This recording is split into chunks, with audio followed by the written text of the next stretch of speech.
At 3 a.m., my sister took my car keys while I was asleep. By morning, my brand new SUV was gone, crashed during a weekend trip with her friends.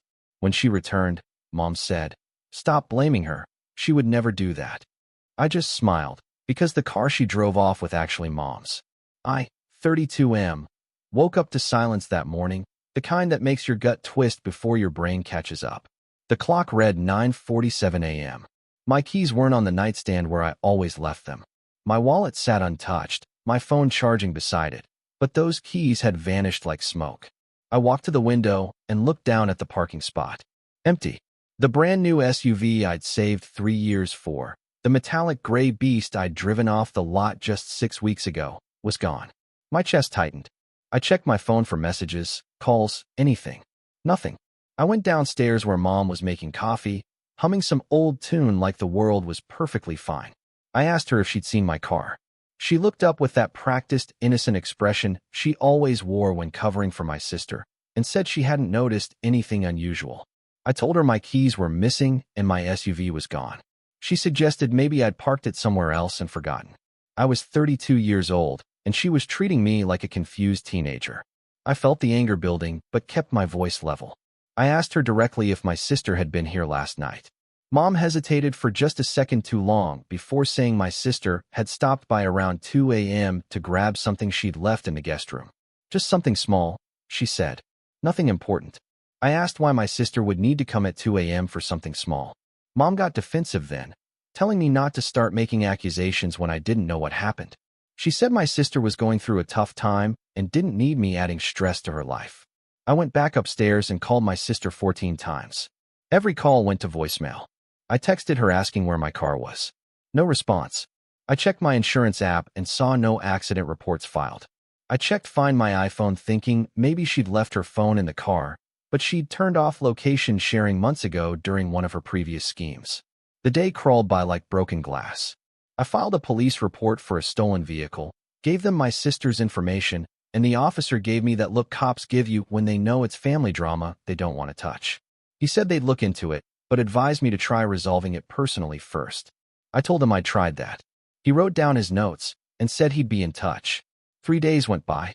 3 days of calling, texting, showing up at her apartment where her roommate claimed she hadn't seen her. 3 days of Mom telling me to calm down and stop overreacting. She kept insisting my sister would never steal my car, that there must be some misunderstanding, that I was being dramatic as usual. That phrase, as usual, like I was the problem child in this family instead of the only one paying my own bills and not causing chaos. On the 4th day, my sister finally called. Her voice sounded small and shaky as she told me there'd been an accident. My hands went numb. She said she'd borrowed the car for a quick weekend trip with friends, and someone had rear-ended them on the highway. She started crying, saying she was so sorry and didn't know what to do. I asked her why she'd taken my car without asking. She said she tried to wake me, but I was sleeping too deeply, and she'd thought she'd have it back before I noticed. She'd thought she was helping herself to what she needed because that's what our family did. We helped each other. I asked her where the car was now. She said it was at a body shop 3 hours away, completely totaled. Frame damage, she said. Total loss. Insurance might not cover it since she wasn't listed as a driver. She started crying harder, begging me not to be mad, saying it was an accident and she'd pay me back somehow. I asked her how she planned to pay me back when she'd been unemployed for 7 months. The line went quiet except for her sniffling. I told her I wanted the location of the body shop and hung up. She texted it to me 20 minutes later with another long apology I didn't read. When I told Mom about the accident, her reaction was exactly what I'd expected. She said accidents happen to everyone, and I needed to stop blaming my sister for something that wasn't her fault. I reminded her that my sister had stolen my car in the middle of the night. Mom's face went red, and she said my sister hadn't stolen anything. She'd borrowed it, and I was being cruel and unforgiving toward my own family. She said my sister was already feeling terrible, and I was making everything worse by being angry instead of supportive. I asked Mom how she'd feel if someone took her car without permission and destroyed it. She waved her hand dismissively and said her car was old anyway, and she barely drove it anymore. She said material things didn't matter as much as family, and I was being materialistic and petty. I felt something snap inside my chest, that final thread of patience I'd been holding on to for years. I smiled at her. A real smile, the kind that reaches your eyes. I told her she was absolutely right. That family mattered more than material things, and I was sorry for overreacting. Mom looked relieved and surprised. She hugged me and said she knew I'd come around eventually, that I had a good heart underneath all my stubbornness. She said my sister would be so happy to hear I'd forgiven her. I went upstairs and made some calls. First to my insurance company, confirming the claim details and the total loss status. Then to the body shop where my car supposedly sat in pieces. The manager confirmed they had an SUV brought in 4 days ago, severely damaged, rear and side impact, frame bent beyond repair. He read me the VIN number over the phone. My stomach did a flip. I asked him to repeat it. He did. I thanked him and hung up, then pulled up my car's registration documents. I compared the VIN numbers. They didn't match. I sat there staring at my phone for a long time, pieces clicking into place like a puzzle I should have seen from the beginning. I went downstairs where Mom was watching television and asked her casually if I could borrow her car to run some errands. She said sure and pointed to her purse where her keys were. I asked her when she'd last driven it. She thought for a moment and said probably 4 or 5 days ago, maybe longer. She couldn't remember exactly. I asked her where she'd parked it. She looked confused and said in her usual spot outside. I suggested we go check on it together since she hadn't driven it in a while. Mom got annoyed and said she was watching her show and didn't need to check on her car like a paranoid person. I insisted, keeping my tone light and helpful. I said I'd noticed some kids messing around in the parking lot lately and just wanted to make sure her car was okay. Mom sighed and got up, muttering about me being overprotective. We walked outside together. I watched her face as we approached the parking area. Her spot was empty. She stopped walking. Her expression cycled through confusion, disbelief, then something close to panic. She asked me where her car was. I told her I had no idea, but maybe she'd parked it somewhere else and forgotten. She snapped at me that she wasn't senile and knew where she parked her own car. I agreed and suggested maybe someone had borrowed it. Her face went pale. She asked me what I meant. I told her about the VIN number from the body shop not matching my car's registration. I told her I'd checked my car that morning before breakfast. It was parked in the guest lot 2 buildings over where I'd moved it 3 weeks ago during the parking lot resurfacing. Safe and untouched. Mom stared at me like I'd started speaking another language. She said that was impossible because my sister had taken my car. I asked her how she knew that since she'd claimed earlier not to notice anything unusual that night. She stammered something about assuming, about putting pieces together. I asked her if she'd actually seen my sister take my keys or if she'd just heard the car start and assumed. The silence stretched between us like a chasm. Mom's hands were shaking. She asked me in a very small voice if I was saying my sister had taken her car instead.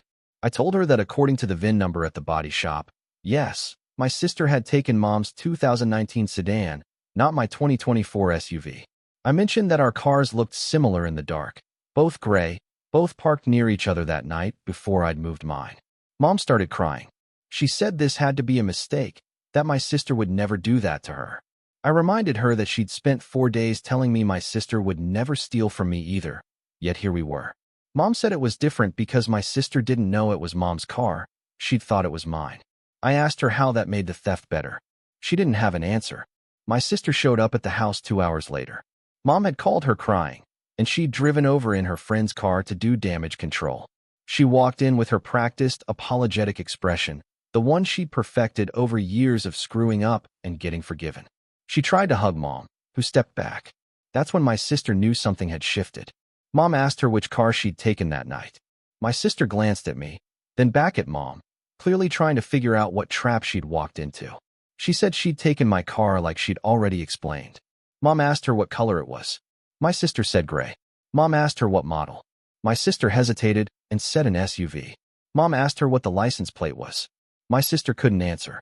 She looked at me with growing panic and accused me of turning Mom against her. I said nothing, just watched. Mom asked her again about the license plate, her voice harder now. My sister started crying and said she couldn't remember because she'd been stressed, and it was dark, and she just grabbed keys and went. She said the accident had traumatized her, and she couldn't remember small details. Mom told her the car at the body shop was hers, not mine. My sister's face went completely white. She insisted that wasn't possible, that she'd specifically taken my keys from my room. I pulled out my keys from my pocket and jangled them. I told her these were my keys, right here, because I'd had my spare set in my gym bag that night. The main set she'd stolen had been for Mom's car. I'd borrowed it the week before and left it on my nightstand, meaning to return it. My sister sat down hard on the couch. She kept saying no, that couldn't be right. She'd checked and thought she'd grabbed the right keys. Mom asked her why she'd taken any keys without permission. My sister gave her usual excuses. She'd needed a car for the weekend. She'd thought it would be fine. She'd planned to return it before anyone noticed. She didn't think it was a big deal. Mom asked her how destroying someone's car wasn't a big deal. My sister said she hadn't planned for the accident to happen. Mom asked her why she'd lied about which car it was. My sister insisted she hadn't lied. She genuinely thought it was mine. I pointed out that she'd avoided Mom's calls for 4 days, which seemed convenient.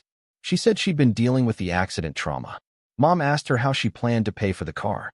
My sister started crying harder and said she didn't have money, that Mom knew she was struggling. Mom said she'd been struggling for 7 months and hadn't bothered to find a job. My sister got defensive and said the job market was tough and Mom didn't understand how hard it was. Mom told her she'd destroyed a car worth $18,000. The number hit my sister like a slap. She'd clearly thought Mom's older car wasn't worth much. She started begging, saying she'd pay it back in installments, saying she'd get a job immediately, saying anything to make the situation better. Mom told her to leave. My sister looked at me desperately, waiting for me to intercede like I usually did. I stayed quiet.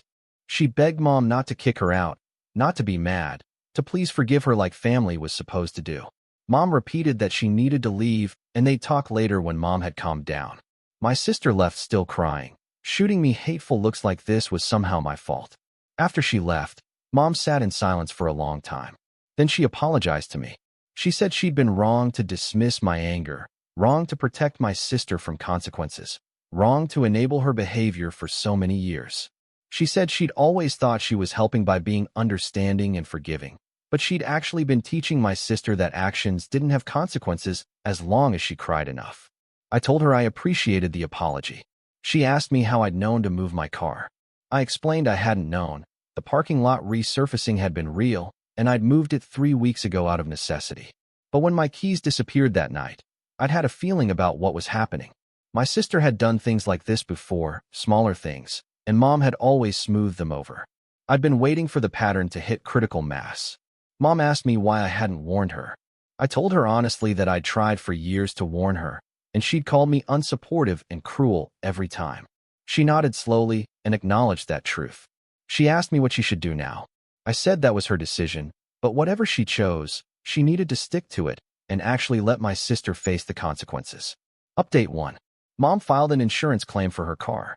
The insurance company investigated and found my sister at fault for driving without permission and not being listed on the policy. They declared it insurance fraud and denied the claim. Mom was left with the total loss and no payout. She tried to trade in the wreck, but the dealer offered her $800 for scrap value. My sister called me 6 times a day for a week begging me to convince Mom to forgive her. I didn't answer.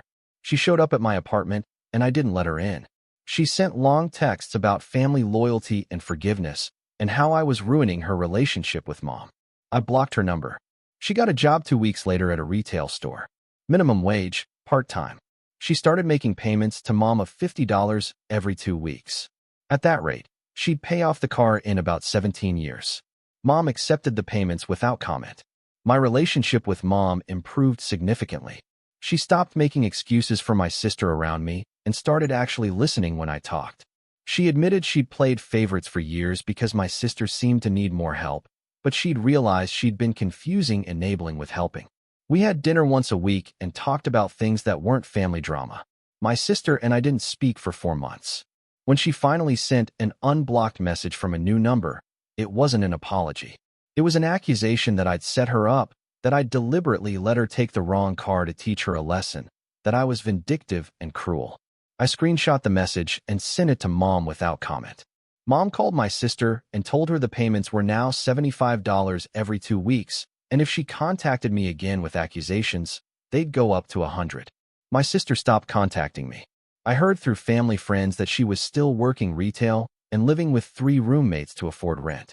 She'd started dating someone who didn't know about the car situation. Mom said she seemed slightly more responsible, but still blamed everyone else for her problems. 6 months after the incident, I sold my SUV. I'd been planning to keep it for years, but the whole situation had soured it for me. Every time I looked at it, I thought about the morning I discovered it missing and the 4 days of Mom telling me I was overreacting. I bought a truck instead, something completely different, and it felt like closing a chapter. Mom asked me once if I felt guilty about how things had turned out. I thought about it honestly and told her no. I hadn't stolen a car. I hadn't destroyed someone's property. I hadn't lied or manipulated or blamed others. I'd simply let the natural consequences of someone else's choices play out without running interference. If that made me the villain in my sister's story, I could live with that. Mom nodded and said she couldn't argue with that logic. She said she wished she'd learned that lesson 20 years earlier, but better late than never.